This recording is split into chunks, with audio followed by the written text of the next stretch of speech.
Okay, so welcome. We will be continuing with our course. Saturday. What are we going to talk about? Let's go through it.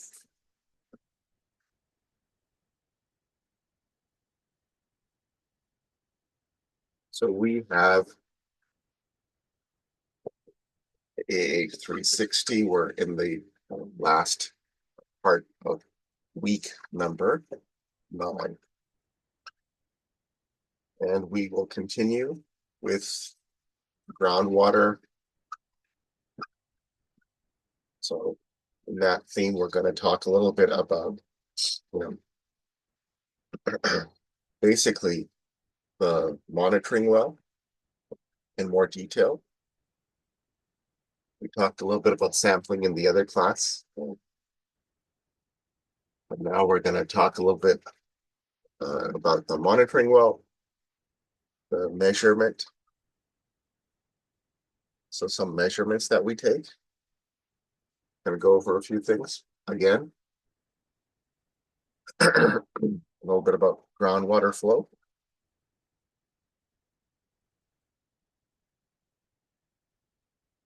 Aquifer testing. So these are quite important, and these are going to help you not only in lab number 4, which is your next lab, but also in the final project, final assessment. And if you leave here and get a job in, let's say you get a job at a consulting firm,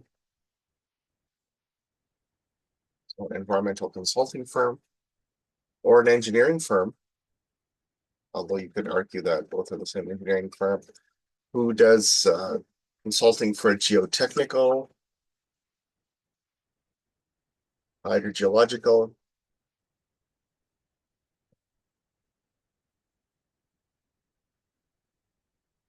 these type of studies,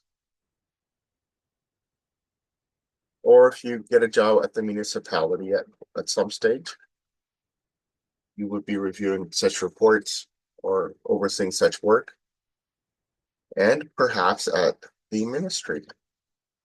One of you might end up at the ministry or conservation authority.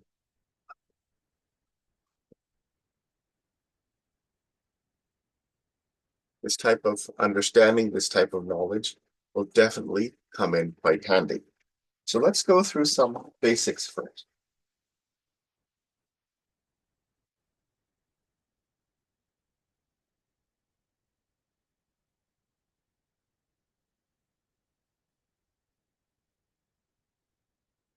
So you've been drilling, and we're going to talk about the soils as well a little bit later. So you've been drilling,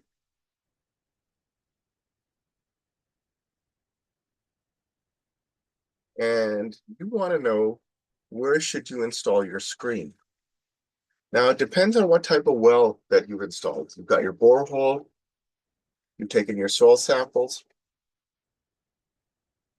So a couple of things. One, while you're logging the soil, you're looking at the texture. Then you're looking at the color and moisture content. And based on those two factors, kind of have an idea where your water table likely is. Now, in general, when you're installing your screen, they tend to want to bracket the water table. What does that mean? For a typical, well, they want to bracket the water table. What that means is that the top is above the water table. Why? A couple of reasons. One, the seasonal fluctuation, you can still get the water. Also, if there are contaminants, and remember, a lot of these projects are done in conjunction with site assessments for contaminants. and the contaminants are floating, you'll still capture them in your sampling. And as you guys remember, you put your sand pack around the well, and then above that, your bend seal all the way to the top, and then you have the surface cover.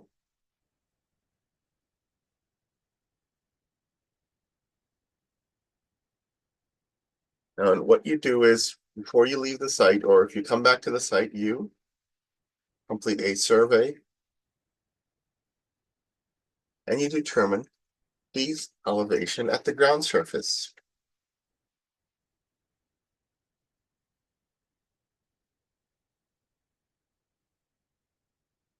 Why is that important? Because then, when you take the measurement of the water level, so you'll lower a water level tape, and it'll start beeping. Got your water level tape, and it will give you a depth to water.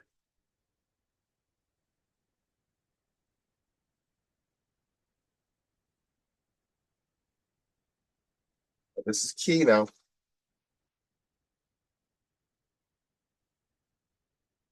Then you can chart this. So take the location. So let's say it's monitoring well 1.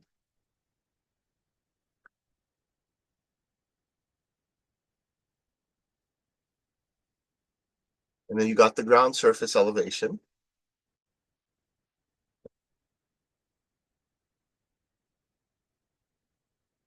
Let's say that's 100.10. So you how would you do that? With a survey, topographic survey.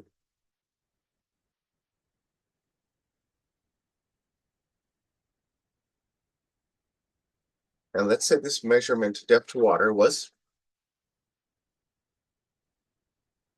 2.40. Then what you do is you plot the groundwater elevation in meters above sea level. So remember, this would be in meters above sea level. So that then what would you do is complete the table. So let's say monitoring well 2, monitoring well 3. This is, let's say, 100. This is the ground surface. Remember, ground surface.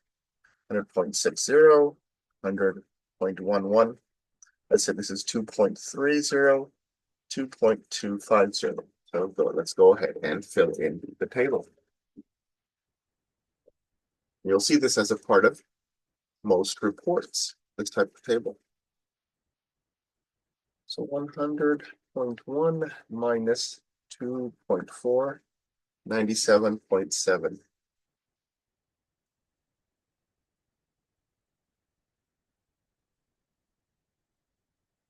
100.6 minus 2.3 is equal to 98.3. 100.11 minus 0.25, 97.86.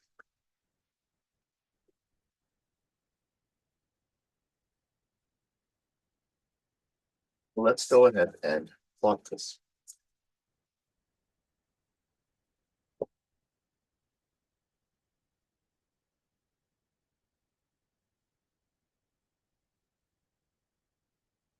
Pay close attention, please. So let's say this is your site. It's your irregular site. This is monitoring well 1, monitoring well 2. You want to have at least some sort of triangulation. Or let's now fill in the elevation, 97.7, 99.3, or 98.30, and number 3, 97.86. I can tell some of you still don't really have a firm grasp on contouring, so this is something you probably want to work on.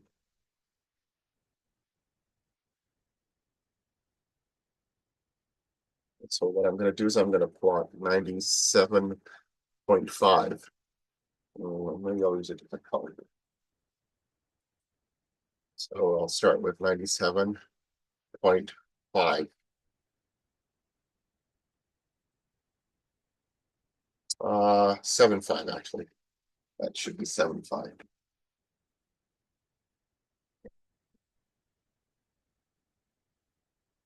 Yeah, I need to work on my contouring. Okay, all right. So 97.75. Then I'm gonna go with 98. 98.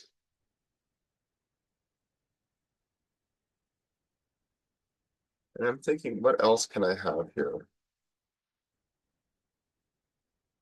Maybe I'll go with 98.25. 98.25, right, to get. So you got your contours. Now what I want to do is I want to draw the flow. So for that, I'll use another color. Let's use green this time. Make it perpendicular to your contours.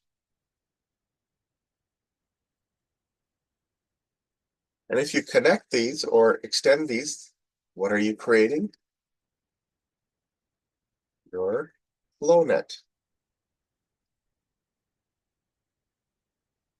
You've got a flow net now. Like this looks like a net. So if you add more contours, it looks like a pretty good net. So now I'm going to tell you that the distance between 97 monitoring well 1 and monitoring well 2, distance of monitoring well 1 to monitoring well 2 is 75 meters. Let me ask you this. Based on this information, can you tell me what dH by dL is?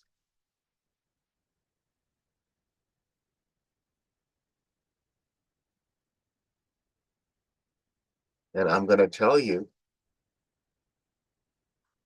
that K, Isn't pardon me, isn't it the change of height, Professor, and length? DL and DH.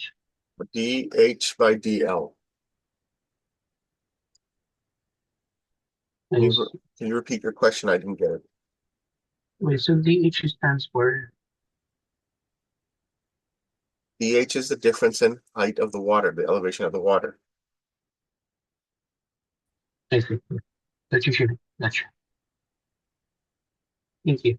And if K is equal to, well, you're going to look it up. Why? So let's say the main formation for the aquifer is silty sand. Okay, so why does that matter? Well, let us now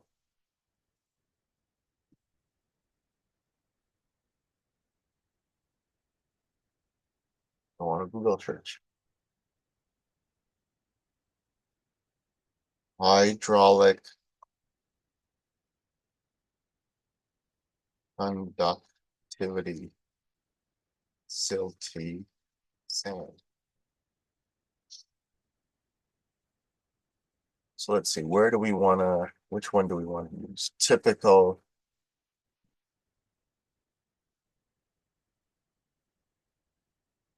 silty sand in centimeters per second. So if you divide that by another 2, so it will be, that's what we're going to use. 10 times 1 to the power minus 3. Okay. All right. So silty sand, A, is equal to 10 to the power minus 3 centimeters per second, or it's equal to 10 to the power minus 5 meters per second. So tell me, guys, what is dH by dL equal to in this case? Can anybody tell me?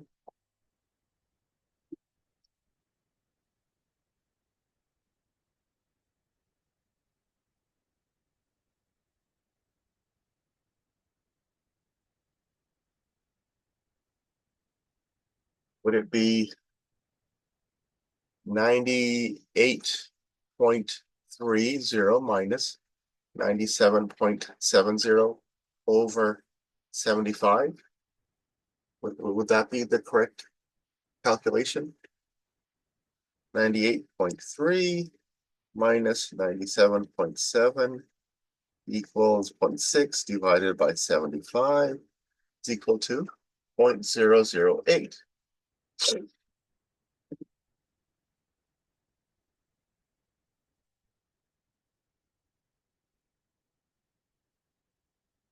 now you know dH by dL. So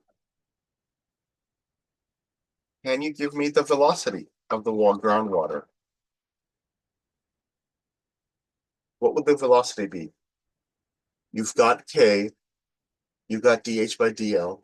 What would the velocity be? Anybody want to calculate that for me?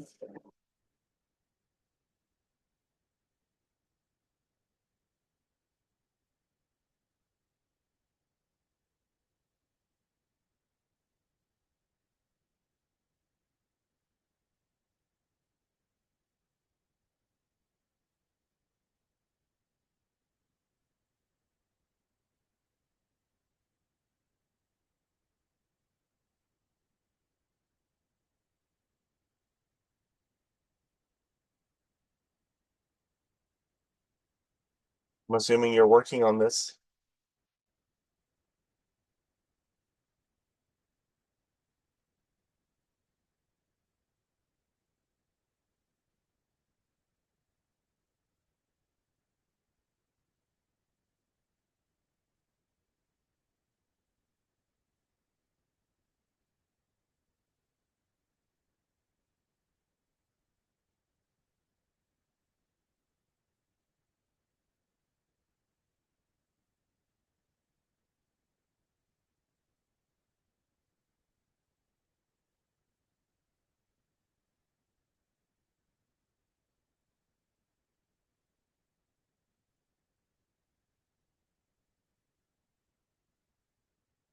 The guys, the objective of this video is to do an example using Darcy's law. So, in this question, this is a contraption, maybe something like it's set up in the lab. It's 9.81 times by the depth. So, which was so, and if we work this out, 2.5. Welcome. I would like to tell you about Darcy's law.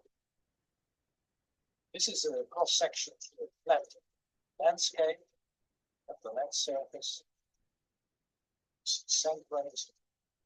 Anybody calculated that? Ground boss. Install subsoil up to. Are you guys even attempting it, or are you just sitting around doing nothing?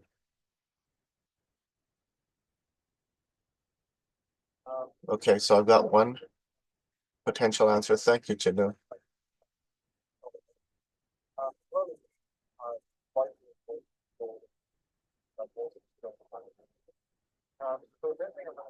Okay, so I've got a couple. Yeah. Welcome. I would like to tell you about Darcy's light. There's only one right. Water flows from high to low energy. Okay, so velocity in this case would be equal to, according to Darcy's law, dH by dL multiplied by K, which would be 0.008 multiplied by 10 to the power minus 5. So what does that give us? 8 times 10 to the power minus 8 meters per second. But what does that mean? So yes, you guys were correct. Thank you. What does that mean?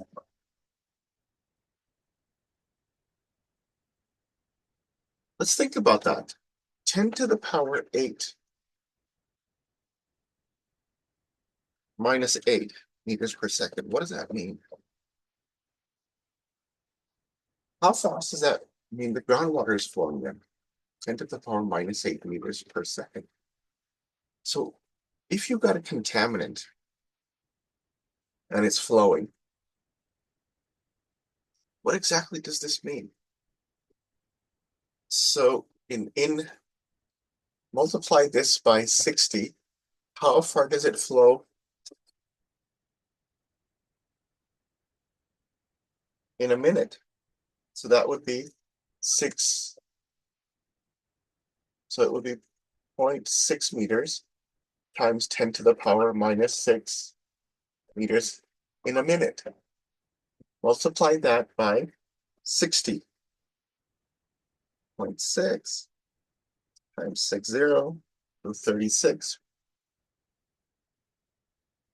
So that would be 3.6 times 10 to the power minus 5 meters per hour. Multiply that by 24. It's equal to 864 times 10 to the power minus 5, or 8.6 times 10 to the power minus 3 meters per day.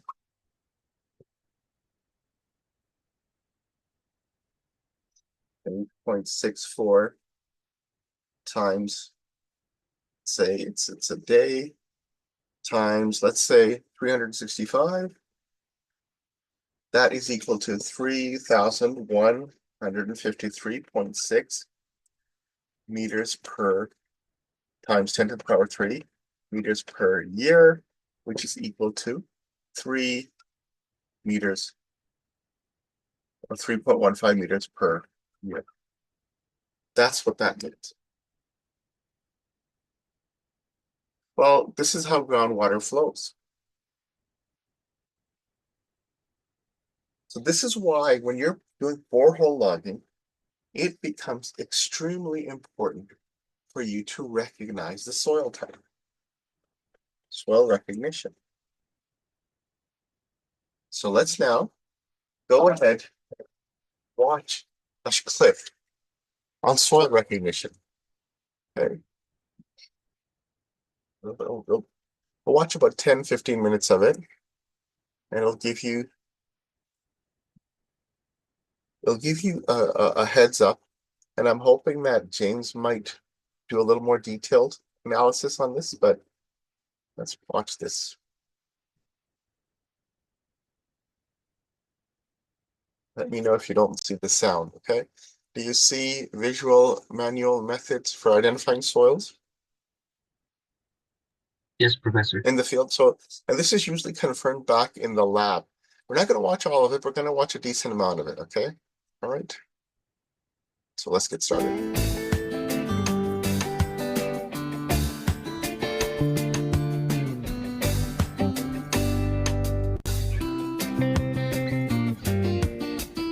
Soil and a water bottle to do this test. The ability to be able to quickly and accurately classify a soil by simply handling it is tremendously useful for an engineer. When logging soil boring holes, the field engineer must maintain a log of the soil with depth. The classifications and descriptions placed in the field boring logs are developed using visual and manual methods. So the soil that we classify manually in the field must be reliable and accurate. To become consistent and accurate with your manual visual soil classifications requires lots of practice and experience. So this lab will give you a small sampling of soils that you will encounter and give you some idea on how much practice you will need to become proficient at identifying different soil types. For this lab, I will attempt to describe the soil that you can hopefully make an informed decision on how it should be classified. Refer to the Unified Soil Classification chart in your manual to help you figure out what the material is. Write down your best guess, and at the end of this video, I will go through the samples and classify each of them and tell you why I classified it as I did. There are 12 samples we will go through. Stop the video after each sample, write down your guess, and move on to the next one. Good luck, and I will meet back with you at the end of this video to talk about them. Okay, this is our sample number 1. As I feel the sample, I can feel there's some chunks in it. but they break down pretty easily, and so I just think that they're chunks that are formed from the dried material. If I add a little water to it, mix it up,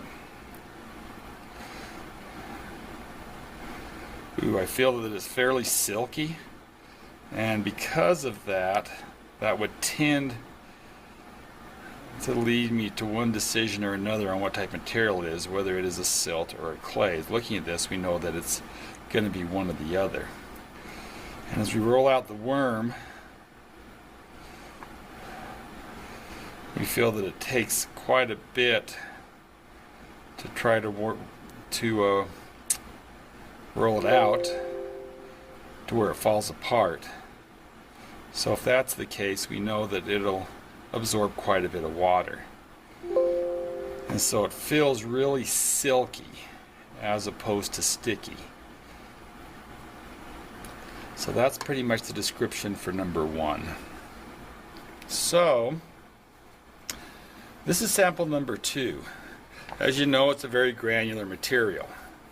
And so you're going to base your classification on how granular it is.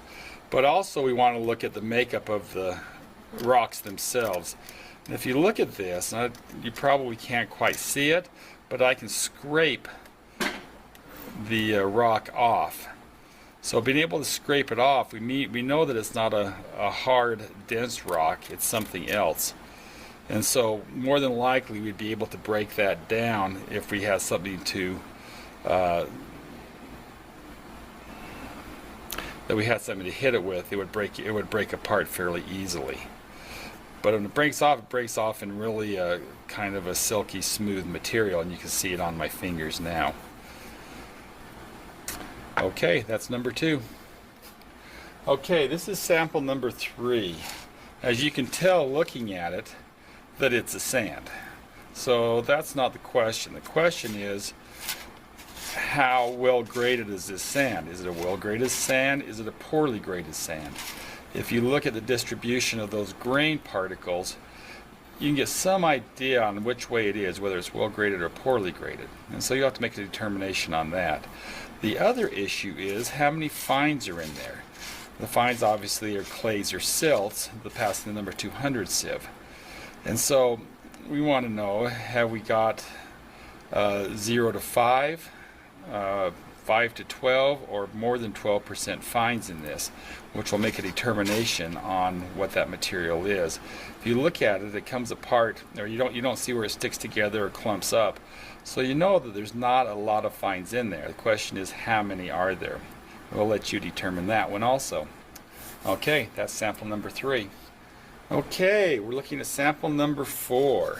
So as I pull it out in its dry form, I can feel that there are some sand particles in there. They're relatively coarse sand that's in there. I'm not sure there's a lot of it though, but there are some. And so the question is there more than 50% silt or 50% sand? Or sorry, not silt, but fines. And so that's a good determination on whether it's going to be a clay sample or a sand sample. If I were to look at it because of the material, I would say that you've got a lot of fine grained material in here. As we put some water onto it and we start playing with it a little bit, we find out that there's a lot of sand in there. You can feel how granular, and you can see how granular that material is. And feeling it, this is more sticky as opposed to smooth and silky. And so based on that, you get to make a determination on whether we've got a sand sample, we've got a clay or silt sample, and what the percents of fines are in this. So that's number 4.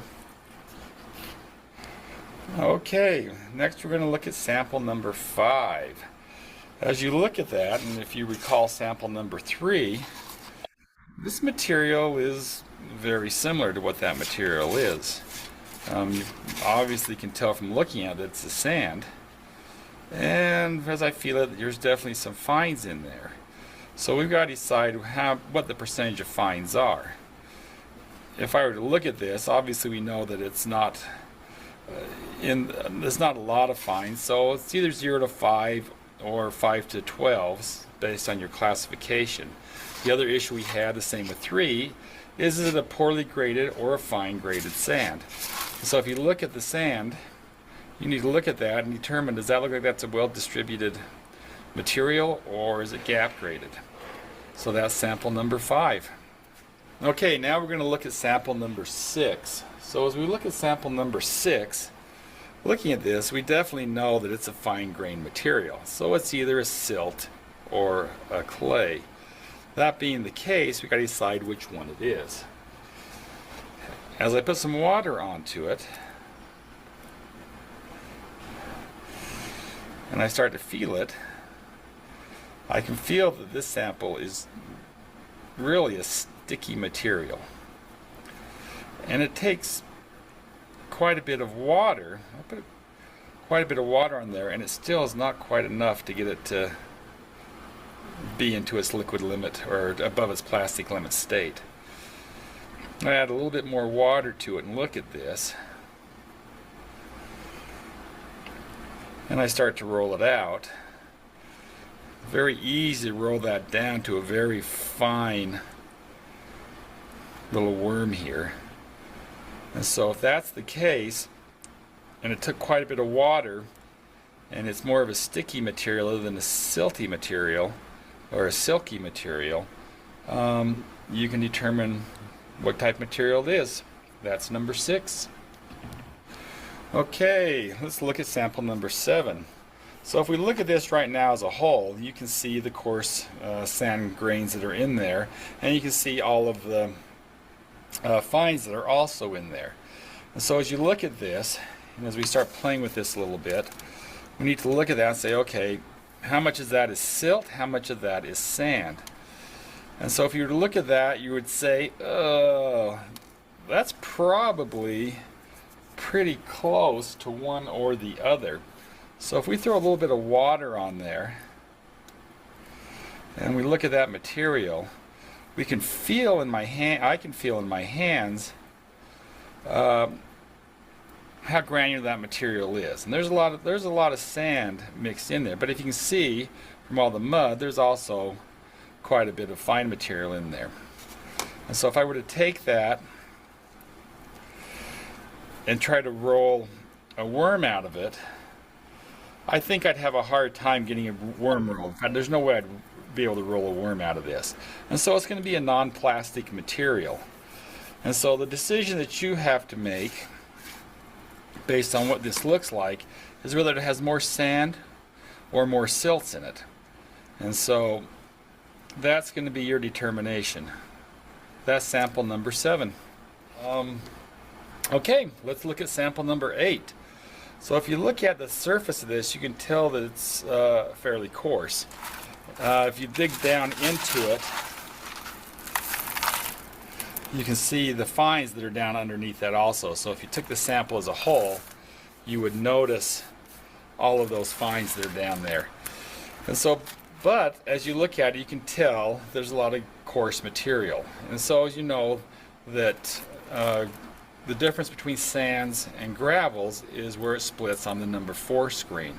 So the decision you have to make is there more passing the number 4 or more retained on the number 4? The other decision you need to make is, again, how poorly graded or well graded that this material is. And so as you look at this, you got to decide whether it's a sand or a gravel, and if it's well graded or poor graded. So you'll be able to hopefully make that determination. That's sample number 8. Okay, let's move on to sample number 9. As you look at this, you can see that it's obviously got a lot of sand in it that makes it a granular material. In fact, as I look at this, I would definitely say there is more sand than silt as I initially look at it. And I keep saying silt, but I mean fine grain, because it may be silt, it may be clay. That's for you to determine. So what you need to determine is how many fines are actually in this sand sample. So is it an SPSM? Is it an SM? or is it just an SP? And so if you can figure that out, obviously between 0 and 5, 5 and 12, and over 12% fines is your different classification ranges. Okay, that's sample number 9. Okay, sample number 10. First thing you notice when you look at this is the different color that it has from the other samples we've had.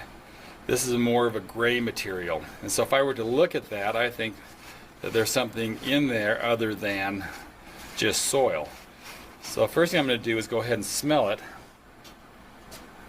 And I do get a little bit of that woodsy smell, so you know that there are some organics in this, and so you got to take that into consideration.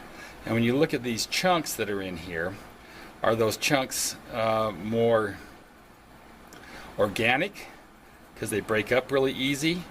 Are they more silts or clays, or is it more of a sand material? So as I'm feeling this, I would tend to think, because it breaks up pretty easily, that it's more of a silty, sandy material, as opposed to a silt or a clay material, as opposed to a sand material. But also, if you look at this, I put water on the top of that. It doesn't absorb right in; it just kind of sits there, which tells me there's a lot of organics in this material also. And so, the determination you're going to have to make is whether it is you definitely got organics in there, so it's got to be with organics. In fact, as I push this together, I can feel all of the organic material.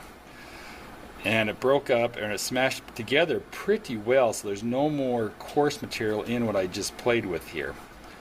And so really the determination you need to know is whether it's a silt or whether it's a clay, and how much organics are in the material. And we really can't tell what the organics are without an organic loss of ignition or an OLI test, which we burn off the organics and then we get a weight difference on there. And so seeing how we're not going to do that, we just have to look at this and see how we want to classify it. Okay, that's number 10.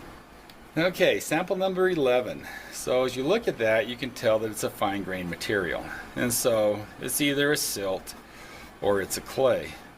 So the two things you got to decide on, first of all, which one of those it is and how plastic the material is. So as I put a little bit of water onto it and I play with it, it's a pretty sticky material. So as opposed to being silky, it's pretty sticky, and clays or silts are either one of those, either silky or sticky. So you can figure out which one is which. Also, as I did it, I put a lot of water in there, and it needed more material in there, so it didn't absorb a whole lot of water. But I can roll a worm out with it, so I know that it's plastic. But not taking a whole lot of water compared to some of the other samples, and the fact that it's more sticky than silky, you can determine what this is. Again, that's sample number 11. Okay, so let's do our last sample, number 12. And so as we look at this, you can see the color. It's a nice brown color, so it looks like all it is soil. And as you look at it, you have to decide how many fines versus how much sand is in this sample. Because we know it's got to be one or the other. It's either a silt, clay, or a sand sample. And so if I were to put a little water on this, see how readily absorbed in there. And if you look at this, you can see all the grains that are in that sample. But there is some binding in there. And so if I were to look at this and feel this, I'd say there's probably more sand than there is fine materials in that. So you got to decide whether it is a sandy clay, a sandy silt, whether it's a 0 to 5, 5 to 12, or 12 and above as far as the fine goes, to determine what your classification is. I'll let you look at that based on what you see going on in my hand. And that's it for sample number 12. Okay, now that you've had a chance to guess what the materials are, I'm going to go ahead and describe again how I would have looked at it and give you the classification for all 12 of these samples. Let's see how well you did.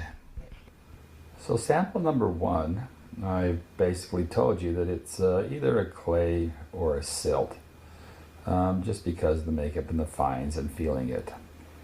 And so as I feel it, and I describe it as being silky, that would tend to make it a silt as far as how I would feel it in the field and what I would determine it to be. And so what I really need to know Okay, now. so I want you guys to understand there's some basics to keep in mind when you're performing such a task.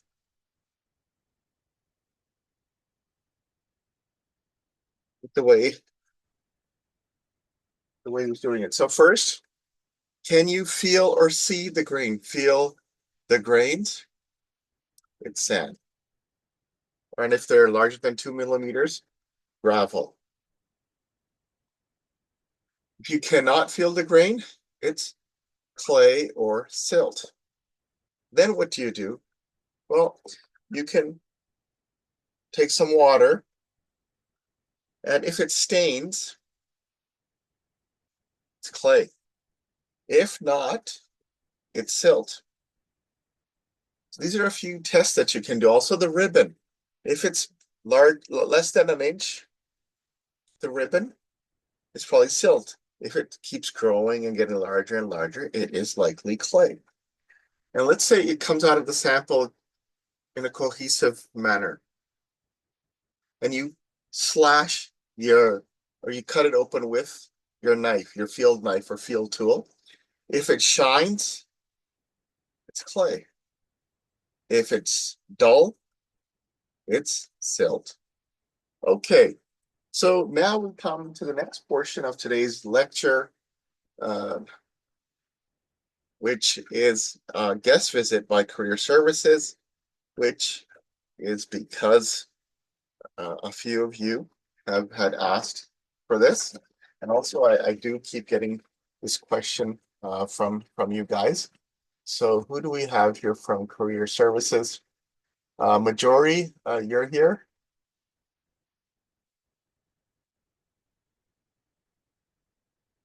Good morning, everyone. Good morning. So Majori, are you going to be handling this yourself, or do you have somebody else coming? Yes, I'm here with my colleague Okay, Raghavi. So I've okay, just sent her like a quick message just to sure, make sure she'd be joining. So maybe you sure, can give us like 5 minutes. sure. Is I'll that give you okay? 5 minutes. That's Awesome. fine. Thank you. Okay, all right. So we'll give them a few minutes to get set up. Now, if we know the soil type, but we don't trust it in terms of which K value we want to assign to our calculations, we can perform what is known as a single as a single well response test. So what do you do in that situation? You're basically got your well, right? And your setup. So that's you. Well, not a great drawing, but you've got your water level, and then you got your pump. Now let's say this is the water level, which I will refer to as the static water level. And then you pump. You keep pumping. So you're pumping out the water, keep pumping. And what happens to the water level? It depresses because of the pumping of the water. And this is going to be known as the dynamic water level. Let's say you stop pumping. So you're going to keep measuring, even though you stop pumping. It's going to slowly or quickly start to return it's going to start to return to the original water level. And that response time, it helps you calculate K, or hydraulic conductivity, of this aquifer, of this formation. Let's go ahead and draw that. So let's say this is the formation. You can now determine the K value based on how the well responds. So for that, Well, a question. yes, go ahead. So the response time is referring to the time the well takes to recover, or what does that mean? Yes, the response time is how long it takes for the well to recover to a certain percentage or 100% of the original water level. That is exactly correct. So how do you monitor that? How do With you the water level tape. Remember, we had the water Okay. level tape. Mm. You showed it to you yesterday, and you lowered it into the well. So let's see how we set that up to make sure that you understand this before we allow for the guest visitors to talk to us. Let's see how you allow for that. So here you've got your setup. We just select Hey everyone, test. we're doing some hydraulic conductivity testing today, so I'm going to show you how I'm setting everything up. Got a barrel auger here, and we've got a few level augers here. This is going to stay roughly ground level of all the wells, and these are going to be dropped into the wells and kept there for 24 hours. Both are going to be taking pressure measurements, and with those data we're going to be able to figure out how quickly. So in this case, they're actually lowering a level logger, so you don't have to manually take the water levels. Water's moving in the soil in the ground. Got the program open here. Gonna set up the barrel auger time measurements. I'm gonna put it on the reader. It's gonna log in here, and then I'm gonna set the time measurements to be the same with each of these. So the level auger's readings are set. I'm just measuring out the length of the rope that I've got to attach to the level auger so that it sits just off the bottom of the well there. Okay, so the level auger is in the well. Tied it off here. I'm gonna leave it for 5 minutes and let it stabilize its readings. While I was waiting for the well to stabilize after dropping the level auger in, I've measured out the proper slug length to keep the bottom of the slug. So in this case, what they're going to do is they're going to drop the slug into the well. At least half a meter away from the top of the level auger so they don't hit each other. Now I'm going to tie off the slug string here, and then that way when I drop in the slug, it'll be at the perfect height. Okay, so slug and level auger are both in now, both tied off at the right depth. Just gonna place the J-plug loosely on there. Put the cap back on and leave it for 24 hours. I'll be back tomorrow to pull them up, download the data, and see what it looks like. For the hydraulic conductivity test at this well. Okay, all right. So it looks like our guests are ready.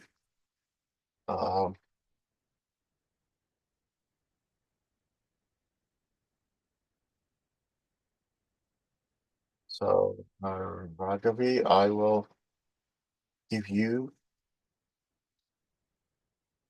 as well as I'll make you a co-host as well. And I think I've done the same for Majori already. All right, so you guys can go ahead and start whenever you want.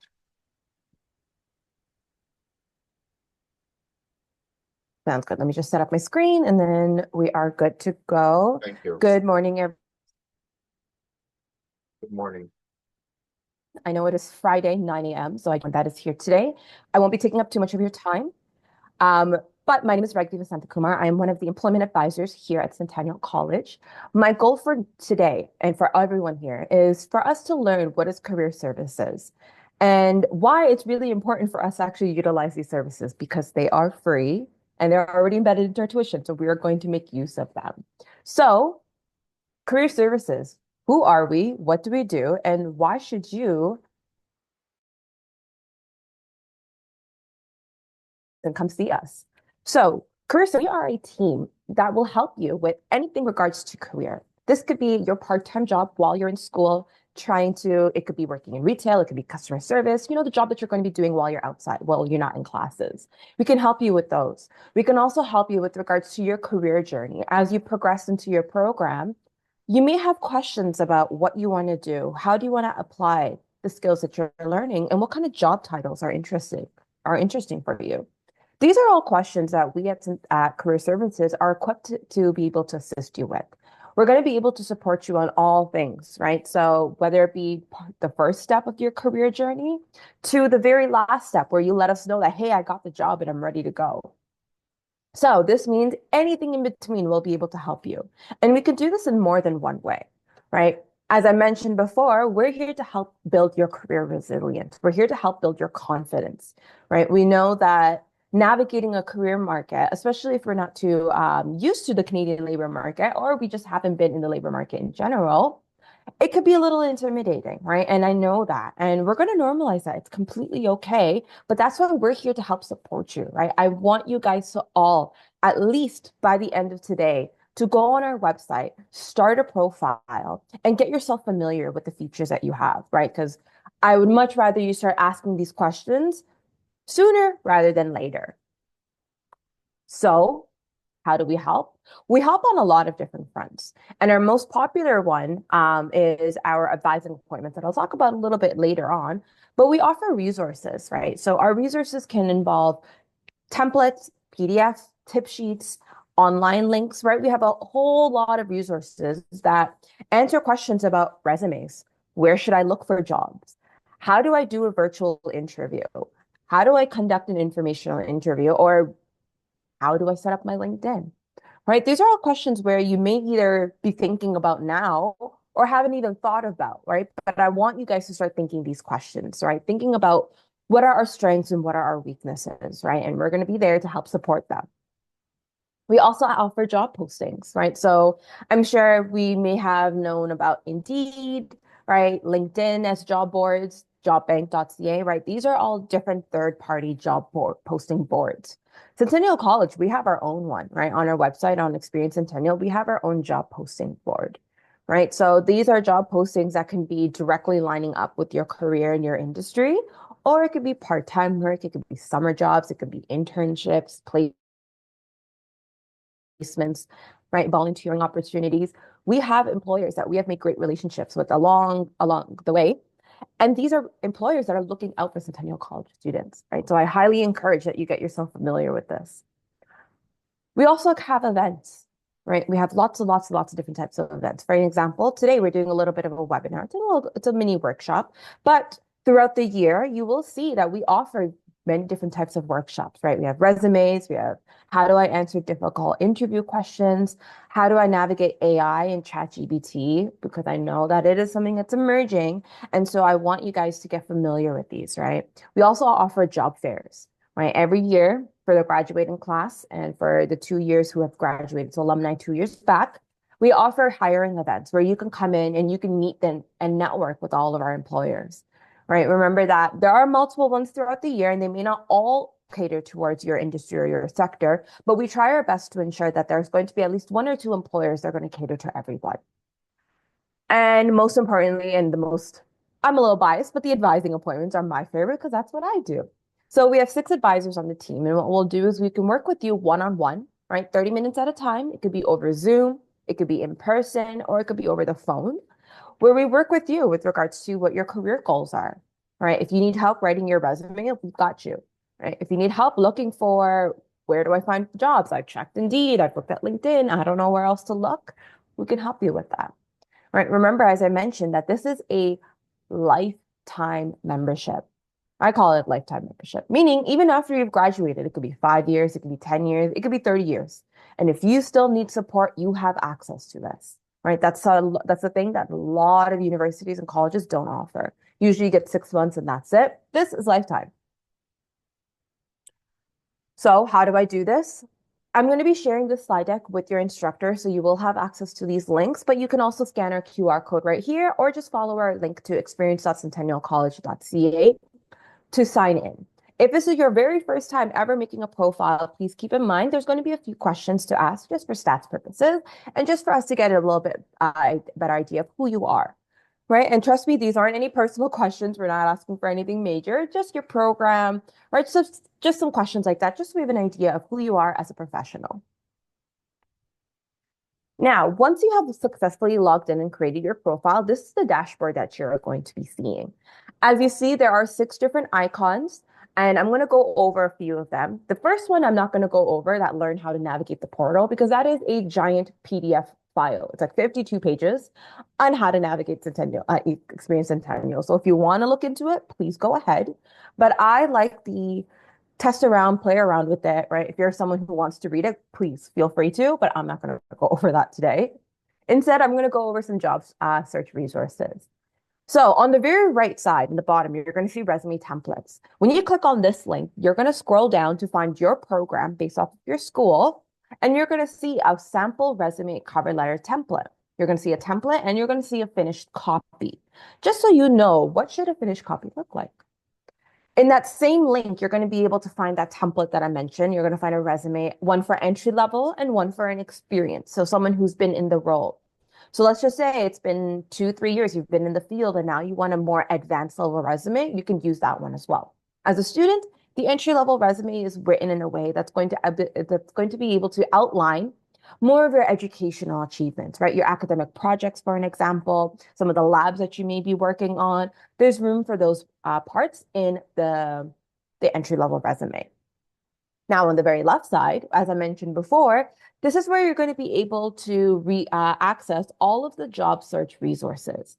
Now, our resources span from templates, like I mentioned, to online links if you're trying to find internships, if you're trying to find some sort of work integrated learning experience, you can find all of these on our websites. You'll also be able to look into some of our online resources that I'm going to go over in a little bit later on, but this is going to be your goldmine of job search resources. Now, as I mentioned, everything's free here. So all of the PDFs, you can download that. You can keep the Word documents for yourself. You can utilize it as much as you'd like. And as I mentioned, even after graduation, you still use them. Now, these are updated every single year, so please don't think that they're outdated. Oh my God, these are so old. No. We are updating them as we go. Now, searching jobs. This is where that, as I mentioned, those job postings. As I mentioned before, when you click onto these, you're going to see a lot of different categories. You're going to see things for part-time. You're going to see things for on-campus jobs. You're going to see things for summer positions, for volunteering. And then you're going to see based off of program. So you're going to click on the program, on your industry and your sector, and you're going to find a list of job postings that are available. Now, the one thing I do want to provide you with a little bit of information about is the categorization with to see if this is going to be a good opportunity for you. But as I mentioned before, I do highly recommend looking at these jobs because these are all employers that we have relationships with, right? Employers reach out to us and let us know that, hey, we are a company, we are an organization, and we're looking for Centennial College students. We're looking for opportunities. And so they post their jobs with us. So they know us, we know them, and they're looking for Centennial grads just like you. One-on-one appointments. This is my favorite. So we have 3 different options when it comes to one-on-one appointments. So when you click on that icon, you get moved to this page. Now, our appointments come in 3 different formats for 3 different purposes. The very, very first one you see is your drop-ins. This is where you're going to be meeting with a peer career coach who's going to be able to answer your 1 or 2 questions. They're a little bit shorter, right? So these are meant to be 20-minute. Let's just say you have 1 quick question or you're unsure of where to look for something very, very quickly. This is the best opportunity for that. They are offered twice a week. Tuesdays, 1 to 2 p.m. in person at Progress, and Fridays, 1 to 2 virtual over Zoom. If you wish to join the Zoom, you just have to click the join here, and I'll take you directly to the Zoom call where you will wait for your turn. As I mentioned, these are a little bit more for quick questions. Hey, I just have a quick question and I don't want to book an entire appointment, right? These are where I normally tell students to use this. The second option, employment advice. Your one-on-one 30-minute appointments, you're able to book 2 a week. So you could stack them for back-to-back to make it a 1-hour appointment, or you can spread it out throughout the week, whatever works best for you. As I mentioned, we offer appointments across all campuses. So please, if you are looking for an in-person appointment, double check that the appointment slot location is for the corresponding campus, because we go to Progress, we go to Morningside, we go to Surrey Arts, Ashtonby, and Downsview. So we want to make sure that you are picking the location that's right for you. But every single appointment is available for Zoom and for over the phone. Right, so you will be getting instructions from the employment advisor after you book your appointment on which link. All of these different instructions will be provided to you after you book, but just a little preface. Now, these appointments are for, as I mentioned, the questions that you may have about where should I be looking for jobs? I'm unsure of what I want to use, what I want to do, right? I don't know how to write a resume. I've never written one before. I keep hearing something called ATS.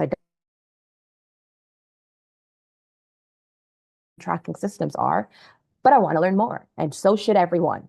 So if you've never heard of ATS, that's your cue. All right, look into ATS.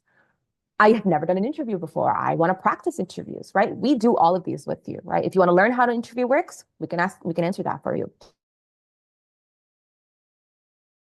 Up in a week and you want to practice, we can practice with you, right? We will make personalized questions based off of the job that you're applying to, and we'll provide you with live feedback.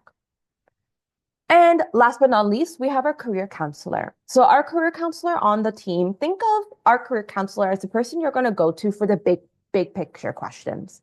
I'm in this program. I have no idea why I'm here. I have no idea what I want to do. I'm lost. I'm confused. If that is you, if you are feeling these things and you're like, yep, the career counselors, they will be able to help you, right? These appointments are 45 minutes, so they're a bit longer, but they're more for the long-term goals, right? Is this the right program for you? If not, what is your option? This is the right program, but I don't know exactly what job titles I should be looking for, or I don't know how I want to apply this after graduation. That's where they'll come in, right? So these appointments do get, their appointments do open up on Tuesdays. So I do recommend that you check on Tuesdays to make sure that you select your appointment, right? Because those appointments are very limited. Okay, and our workshops. So the workshops are pretty much designated for all students and grads, just to provide you with a bit more information, right? So these workshops are always going to be or done virtually. And they're just going to be, they're an alternative to the one-on-ones. If you don't have time for a one-on-one and you just want to listen in on a conversation, maybe a little bit like a lecture, this is going to be that opportunity. Now, as I mentioned, the hiring events that we have go throughout the year. However, we always have employers on site or providing virtual information sessions. Meaning it's when an employer will come in and be like, hey, we want you guys to learn more about us. And there are companies, meaning that these are employers that could potentially be hiring for your industry. So I always tell students, every other week, look at the calendar. See if there's something that is going to be interesting for you. Remember that these informational sessions are also a great opportunity for you to network, right? You may have heard it, who you know, right? Having someone in the industry that's going to provide you with insights, that's going to provide you with some information, answer your questions, is a great way for you to learn more about the job that you're interested in to determine if it's the right fit for you. But it's also a great way to make a first impression. If you see an employer that you know, if this was graduation, that would be an employer that you would be applying for, you want to work there, and you see that they're doing a virtual information session, it would be a great idea for you to join that call, right? Introduce yourself, learn more about the industry and the company, and ask some questions, right? We're not going to ask, can you get me a job? But you're going to ask some insightful, qualitative questions that's going to make them go, this person is a strong this is a strong impression. I really like the student, right? That's your goal. And so these are going to be opportunities that happen throughout the year. I've gone over most of this, but just to preface, right, the career workshops, the career fairs, and 10,000 coffees. 10,000 coffees is pretty much a networking platform that we have at Centennial College for Centennial students. So it's not like LinkedIn where everyone is there and you can network with everyone across the world. 10K Coffees is for Centennial students and alumni only. So it's a bit more of a smaller scale, but you have more in common, right? You all went to Centennial College, so you could use that in your networking journey. But we also have 10K coffee sessions. Now, most of these are catered towards the financial industry, but sometimes we do have 10K coffee alumni chats, meaning we'll have alumni who have graduated from your program, possibly your program as well, who are in the field doing the job. And they'll come in, it could be virtual or it could be in person, and you get to meet them, right? You get to ask questions and network with them. We also offer a lot of different workshops like Devant, which is for international students. It's another job search resource platform like Experience Centennial. It's completely free for international students, and it's a great way for you to learn more about other job search resources and tips. Okay, so last but not least, our online tools. I want you guys to all at some point get familiar with these resources. They are all here to help support you throughout your academic career and your career beyond Centennial College. We went over 10K coffees, we went over Devant a little bit, but Big Interview is an online resource that's going to help you with mock interviews. It's an AI-based platform, so you will be asked questions by an AI, and then you answer questions, right, over virtual Zoom. It's a great virtual interview practice tool, that's the word. And so what happens is the AI will ask you a question, you will then respond, and at the very end of that mock interview practice run that you do, you get feedback. They track your eye contact. They'll see how often are you looking into the camera. They'll track your tone, the pitch. Are you talking too fast? Are you using a lot of filler words? And you'll have the opportunity to actually go back and listen to your videos. Now, I know a lot of people don't like watching themselves on videos. I'm one of those people. I hate it. So I listen. I'll just look away. I'm like, I'm not watching myself, but I'm going to actually listen. And why I recommend students do this is so that you're more aware of, okay, that's a question that I messed up on. It's a question that I did really well on. And these are ways for you to understand what you should be practicing on and what you're good to go with. As mentioned, Big Interview is free for all Centennial students and alumni. You just want to go in through the Experience Centennial route. So when you go back, I'm going to back here. If you see under job search resources, we have the links to pretty much everything that I mentioned here. So Big Interview, Devant, and 10K Coffee. I recommend that you reach the pages through these links because that'll connect you to the Centennial portal because we all have partnerships with these companies. So if you just search Big Interview on Google, it's going to take you to the public domain. And then when you register, it's going to make you pay. We don't want you to pay. We've already paid. So go through this. So it takes you to the Centennial College version. Please, please, please, please, please come in, speak to us, book appointments. If you have questions with regards to job safety tips, right? If you have any questions at all, please don't hesitate. Come into our office. Through our progress, we are at C210, which is the student hub, right? It's where you're going to have all of those offices that help you with regards to finances, with international. We're right there as well. We're just peeking around the corner. Come in, say hi, introduce yourself, see how we can help you. But more importantly, also follow us on social media. We post all of our any webinars, any upcoming events are posted on our social media. So it's your best way for you to get stay updated with all of the events that are going on. And that is pretty much your introductory to who is Career Services, what are we, and what do we have to offer, right? So if at any point you have any questions, please don't hesitate, send us an email, right? Or come in, book an appointment. I want every single one of you to be prepared and be ready to hit your career journey. Any right? And we're going to be questions? here to help support you along the way. But we can't help you unless you come to us, right? So book your appointment. And if you have any questions, I'll open up the floor right now to see if anyone has any questions to ask. Thank you. Thank you so much, Rodrigue. That was fantastic. Any No questions, class? problem. So please do take advantage of this expert help. A lot of times students, when you come to me and you say, we'd like some help with the resume, well, I'm not the expert, right? I don't really know. These people who just visited your class today are knowledgeable in this area. Right. Use us. We're here. We're eager to help you guys, right? But we can't help us, right? So spread the word. I know there may be more students in here in this class that may not be here today, but spread the word, right? Tell your friends, your classmates, right? Book these appointments. Okay, so Where's the there's a location question. in careers for Morningside campus? That's a great question. I don't have the direct answer for that because I don't go to Morningside. I'm going to find that out and provide your instructor with that answer, and then they'll be able to forward that to you. Okay? So I'm not too sure exactly where it is, but as soon as I find that out, I will pass that information on. No problem. Any other questions before I wrap up and you guys go back to your lecture?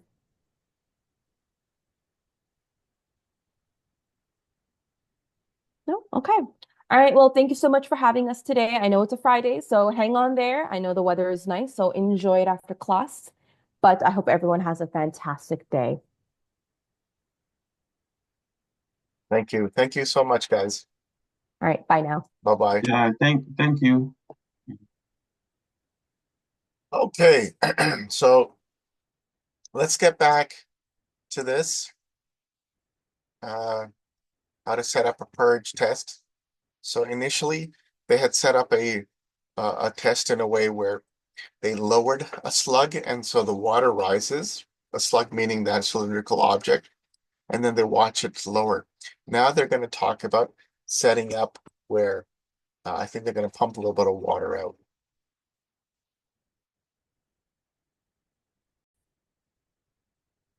Back on and leave it for 24 hours. I'll be back tomorrow to pull them up, download the data, and see what it looks like. For the hydraulic conductivity test at this well, because the water level is actually still within the screen, we're going to do a pump test, or a purge test they call it, and as opposed to a slug test, which is roughly the same thing, except that instead of dropping a slug in the well, I'm going to be purging it out with the tubing into the bucket and then measuring how much water I've pulled out. So the level logger is in the well, tied off. So I've got my tubing here. I've marked it at 4.9 meters. So I just wanted to point out a few things here. So this person is probably a pure hydrogeologist or hydrological technician or geotechnical. The reason why I say that is they would never allow you to write on the tubing and lower the tubing into a well, because this could affect concentrations of VOCs or ink-related parameters, which are VOCs in the well, okay? Secondly, you don't leave equipment lying on the ground that you're going to lower into a well. Now, as good as this presentation is, I just need to point those things out to you. Yep. Yes, Mr. JD. Meters.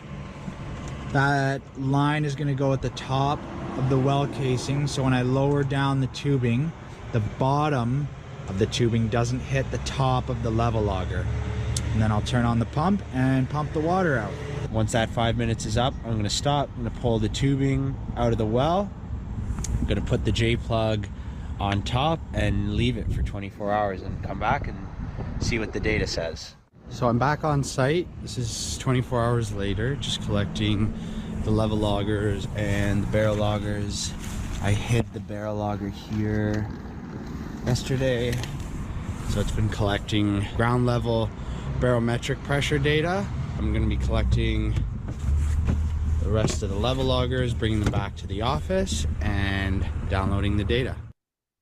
So do you guys remember in fluids course where the depth of the water determines what your pressure is?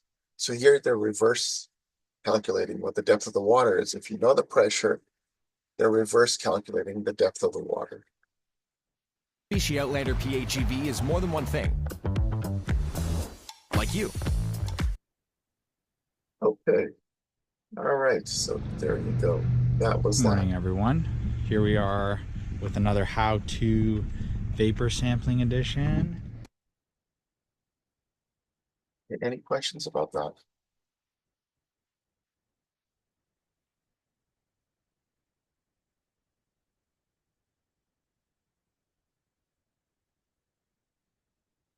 Okay, so I've actually done this, the well monitoring manually, but you can also use level loggers.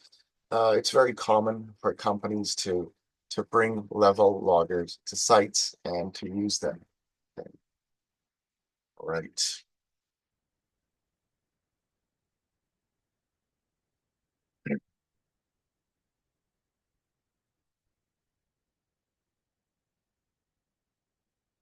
This is the next item that we're going to talk about.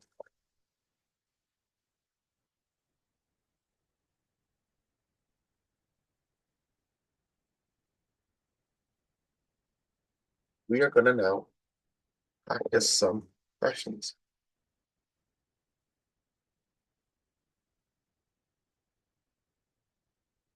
Using Darcy's. I'm going to first bring out the question for you to read and maybe attempt. Okay.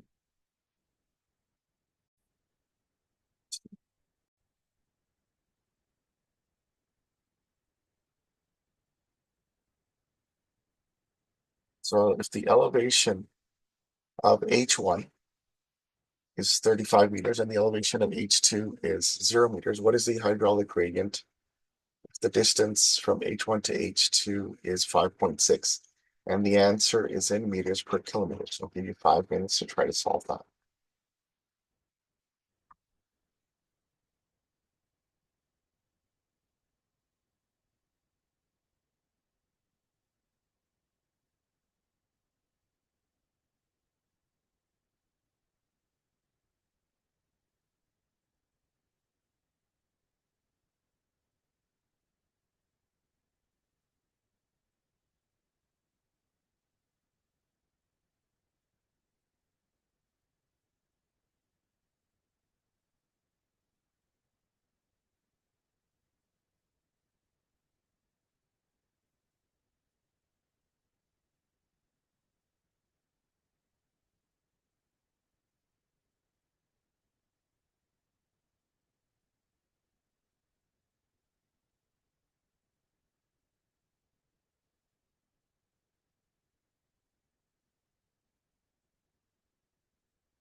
Okay, so here's how I would solve it.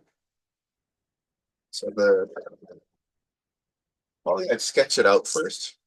So the elevation, so let's say you've got two wells, 35, and the other well is 0.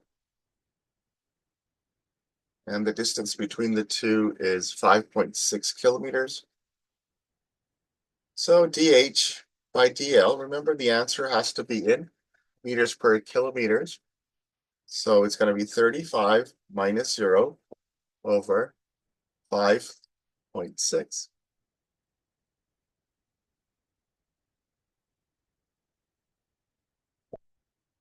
Now there's an interesting twist here. 35 divided by 5.6 is equal to 6.25. So if the question asks for it in meters per kilometer, you leave it as is. However, typically though, this is not the way to answer it. It should be in meters per meter. So if that was the case, it would be 6.25 over 1,000. Because it's meters per kilometer, which would be equal to 0.00625 meters per meter.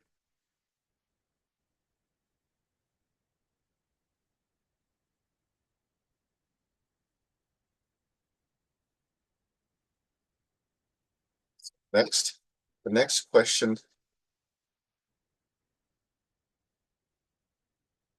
The next question is find the velocity. Let's take a look at that. I'll give you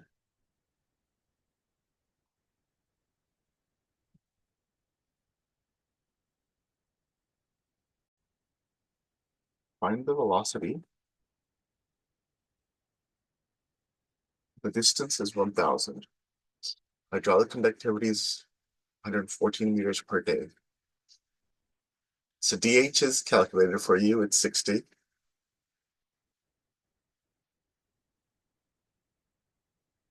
DL is given, it's 1,000.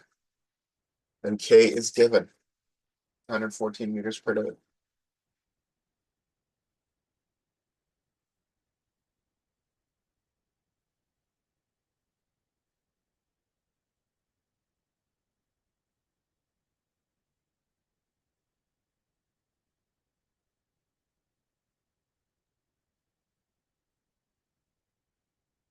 It would be, so DH by DL would be equal to, DH by DL would be equal to 60 divided by 1,000, which is equal to 60 divided by 100, it's equal to 0.06. So the velocity is going to be equal to dH by dL times K, which is going to be equal to 114 times 0.06, which is equal to, so 0.06 times 114 equals 6.84. Yeah, 6.84 meters per day. That's pretty quick. Now,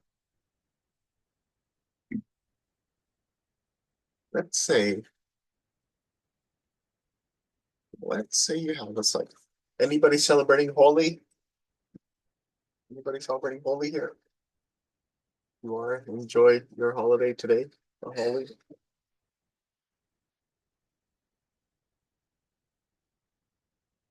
Okay, so let's say you've got this site and you've got a drinking well here, a potable well.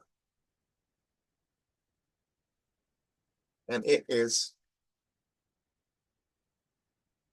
and so this is your site, and you found contamination here. Monitoring well 1.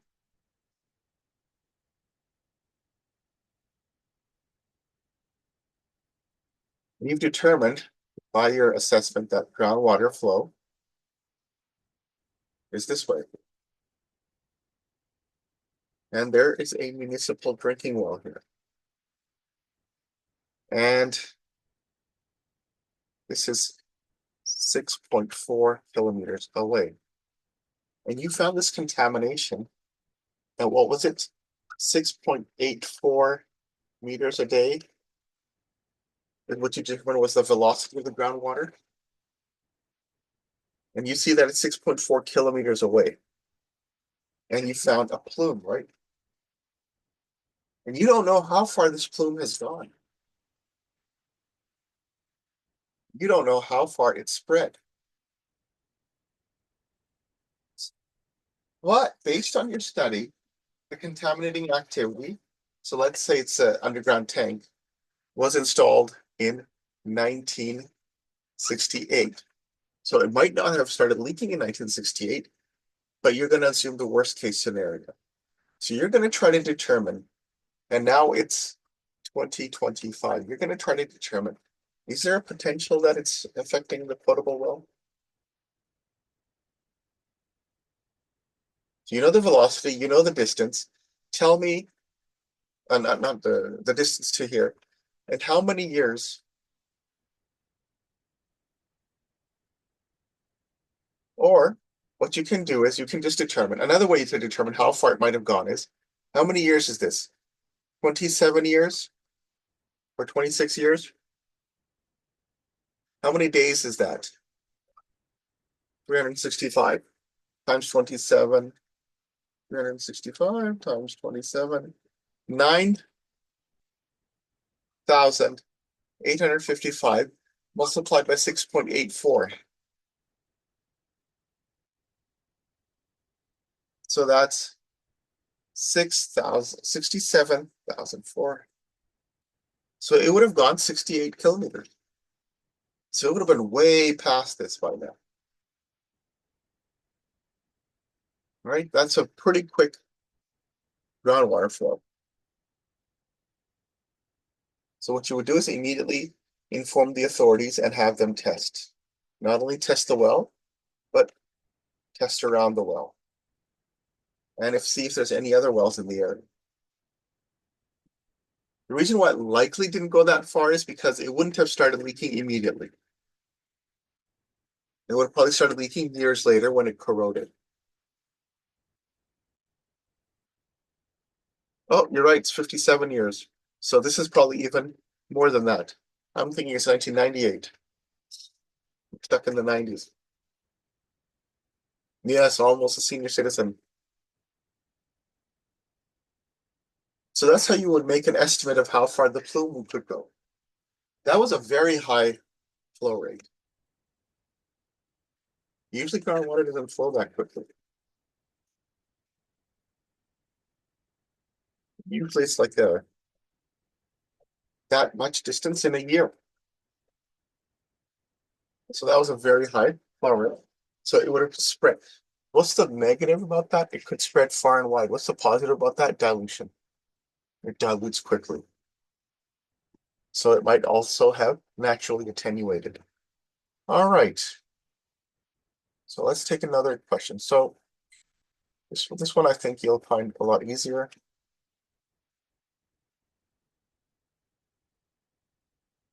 So you've got velocity between two wells is 3.4 meters per day. DH by DL, which is hydraulic gradient, is 0.05. What is the hydraulic conductivity? So go ahead and calculate. So basically use V is equal to DH by DL. Should be straightforward.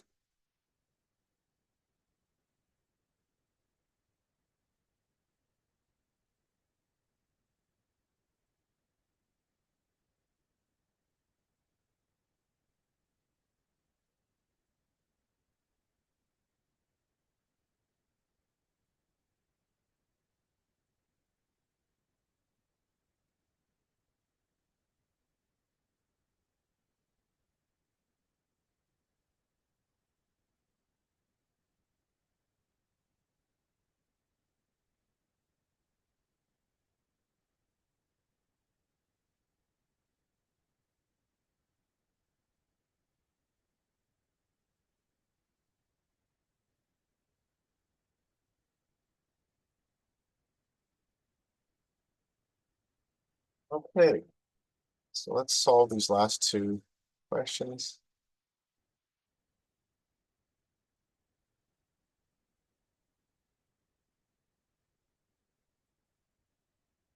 The velocity is equal to 3.4 meters per day.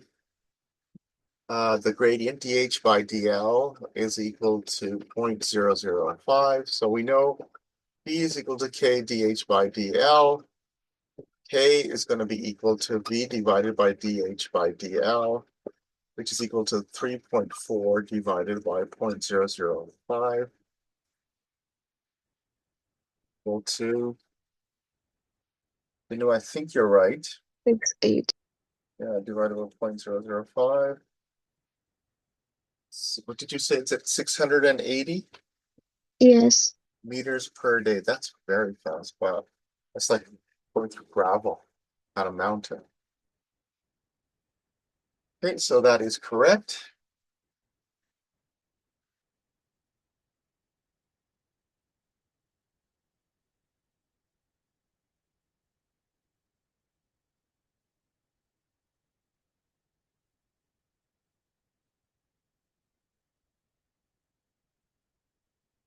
So the next question is an aquifer is 240 meters wide,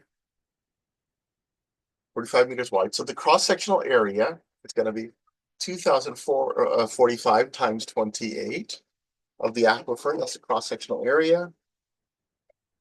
2045 times 28 is equal to 57,260 square meters. Hydraulic gradient dH by dL is equal to 0.05. Hydraulic conductivity is 145 meters per day. So we'll just calculate the first part. I think alluding to seepage velocity, which I don't really cover in this course anymore. It used to be that we would, but it's not really something that I really worry about anymore. So the velocity is equal to dH by dL times K.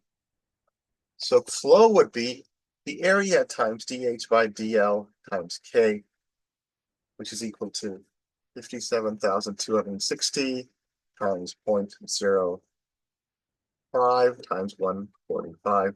And that'll give you the volume in, I think it's going to be a million or so cubic meters. Let's see. 57,260 times 0.05 times 145. Yeah, it's actually more closer to 500,000, 415 cubic meters per day. About 450,000 cubic meters a day that passes through. Okay, so that's how you would solve that. Now, part of these calculations are important for water resources management. Part of it is determining area of influence. So, for example, is your land under influencing the groundwater? Again, it's for water resource management. Part of it is for flow and transport of contaminants.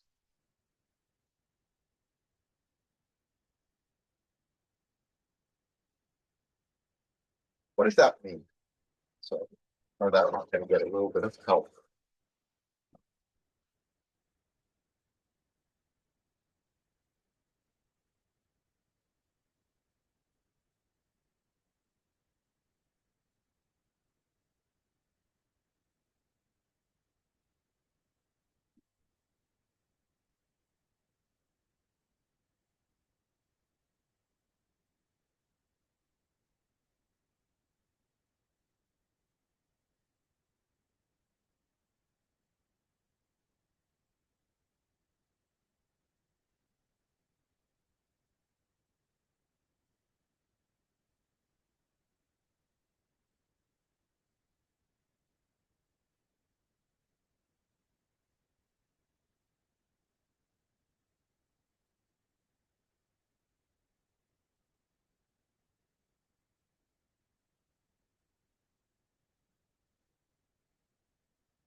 These guys took the girl I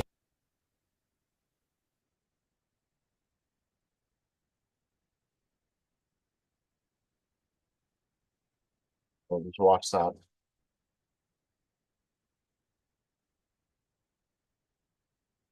Showing, it's basically showing the contaminant transport.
Here you got your contaminant source.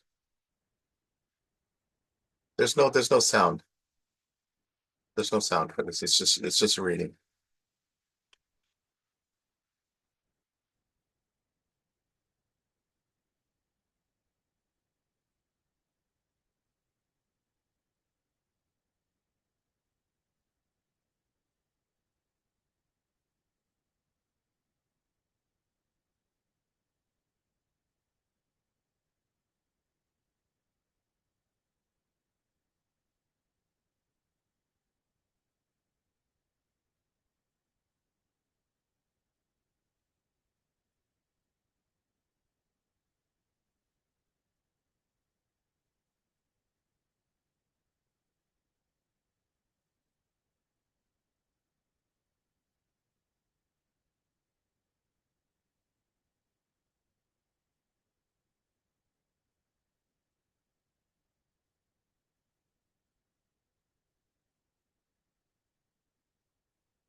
So that's basically If every time you see an ad, you just wanna, hi-ya, you need to download Pi. It's a free Chrome extension that blocks ads.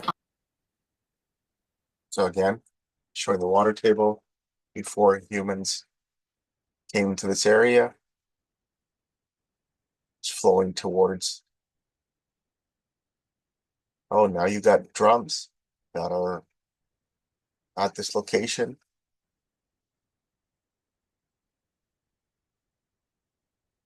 So they went out and did a study.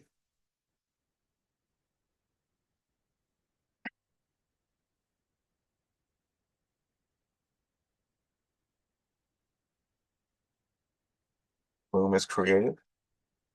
It's basically a cloud of contamination in the groundwater.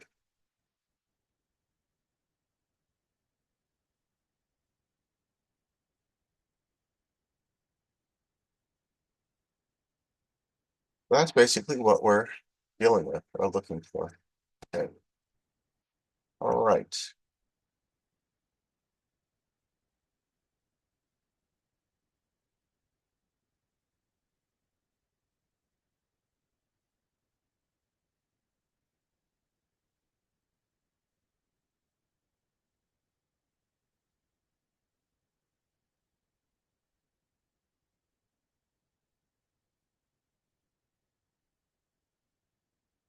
I have posted for you guys some examples of what people use to calculate aquifer parameters. We're not going to get into too many details, the more complicated ones. But as you can see, they basically draw these curves. And then using the curves, they determine, they run a series of calculations. We're only going to focus on one in this course, in this class. Okay. So first what I'm going to do is I'm going to show you how to draw those curves. How to generate those curves.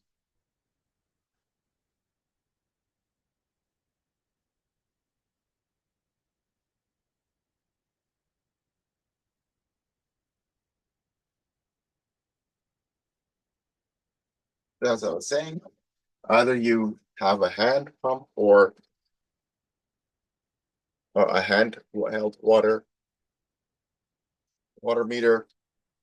And that's your well. I'm not going to draw too many details because you need to see what I'm trying to do. Your water level meter is set up over here.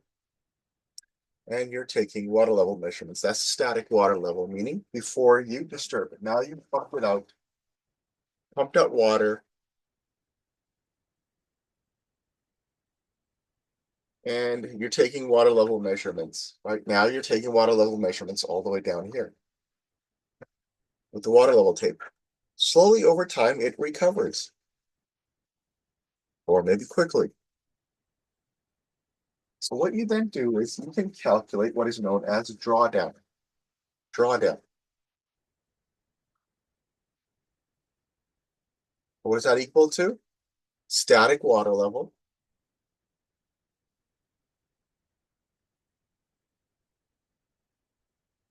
or elevation minus, oh, this is being minus the dynamic water level.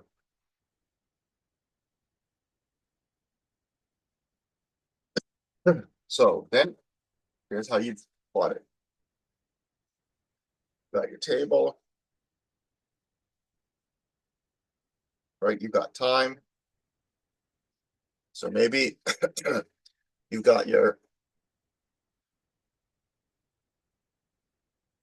I don't know if I need that column. You've got your time. Let's say it's 1 minute, 5, 25, 45, 1 hour, 25, 3 hours. So I'm just gonna do that. So what's the dynamic water level? So after 1 minute, let's say it's 5.6 meters. Then it's 4.9 meters. Then it's 4.3 meters. And then it's 3.9 meters. And then it is 3.3 meters. And after 3 hours, it pretty much recovers 3.1 meters, right? And let's say the initial water level was about 3.1 meters. And then the dynamic at the start, once you stop pumping, was 5.6 meters, or just under, just below 5.6 meters, right? So what is the drawdown going to be?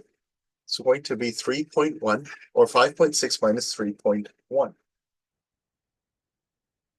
So at the start, it's 2.5, and then it keeps reducing. So at this stage, it is 1.8. At this stage, it's 1.6. It's 0.8, 0.6, and then it's 0. And so that's what you would plot. Draw down time.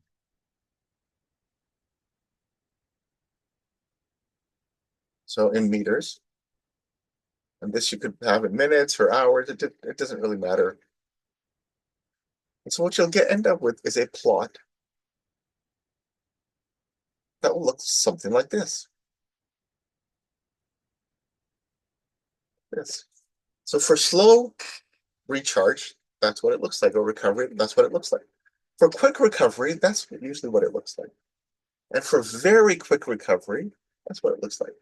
So the K for this type of recovery is very high. The K for this type of recovery is quite low. So that's one way to plot the information that you're dealing with, that you're working with.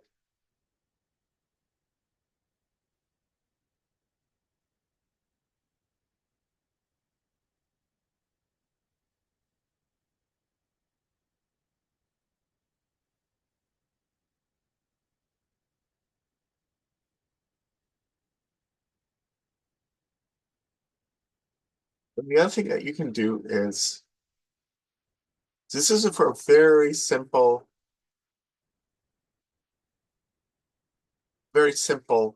single well situation.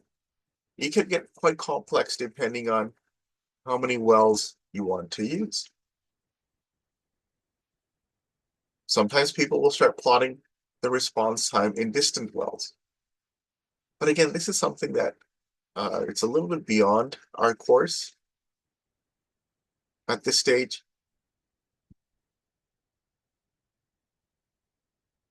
But it's important for me to at least touch on this before we continue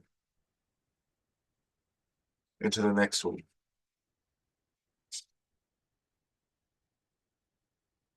And what we're going to just focus on is horse slugs.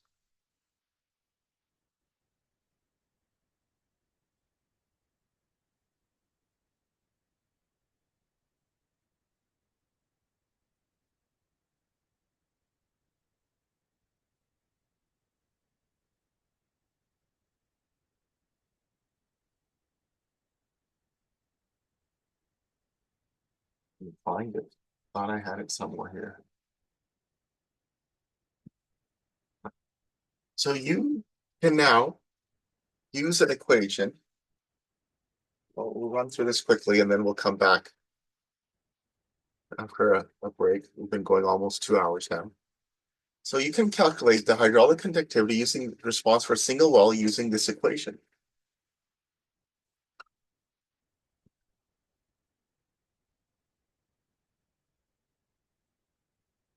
Actually, I should probably write that in a better way.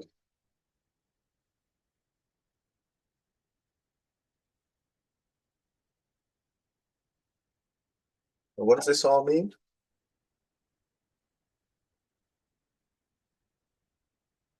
So that means that time that you have 63% recovery, or sorry, or 63%, 37% recovery, not 63.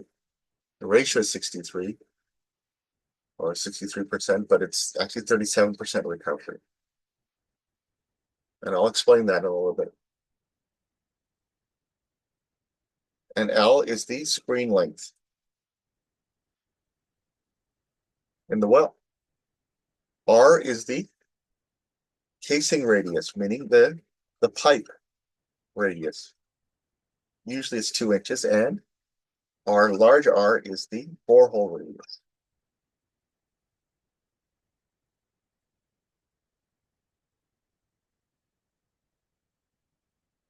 That will give you the hydraulic conductivity.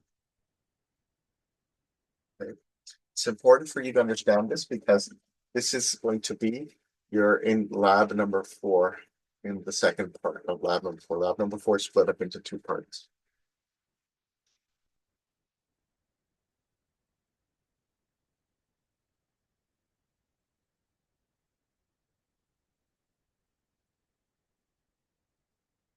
Okay, so is this a good time for a break? I think it is.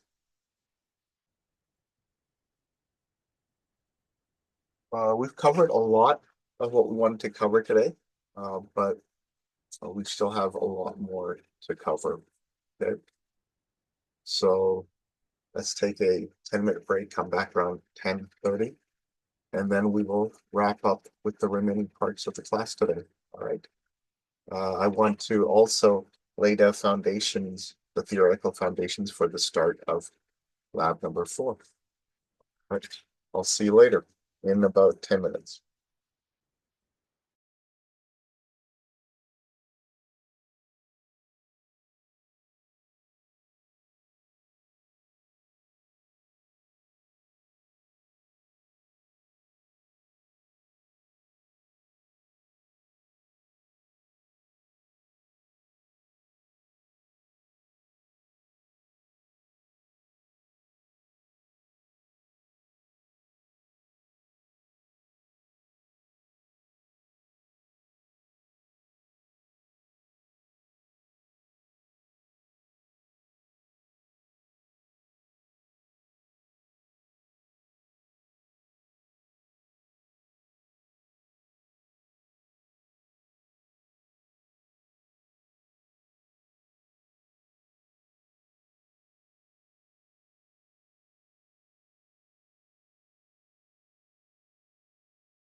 Okay, so as it so has it, I've run out of time. I remember that you are supposed to finish your term progress report today. And that's what I wanted to leave the last part of the class for. Okay. But what we're gonna do is we're gonna come back and work on this in the future. The other thing I wanted to point out are a few things in addition to the guides for aquifer testing that I posted, which it's for your general knowledge. I've also posted what a HEC-RAS report looks like at a site that we worked on. So they show the cross sections.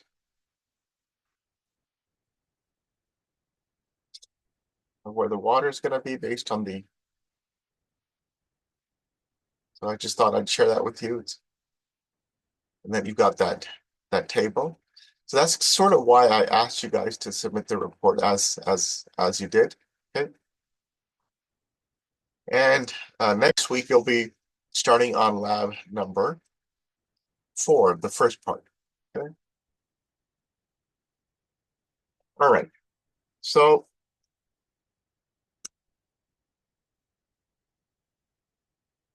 what you need to work on today is finishing your lab progress report, your lab progress. Okay. Remember what I had asked for in this?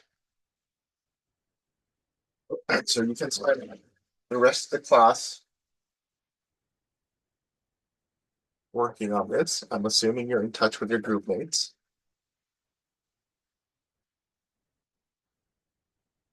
So I'm gonna end the class here.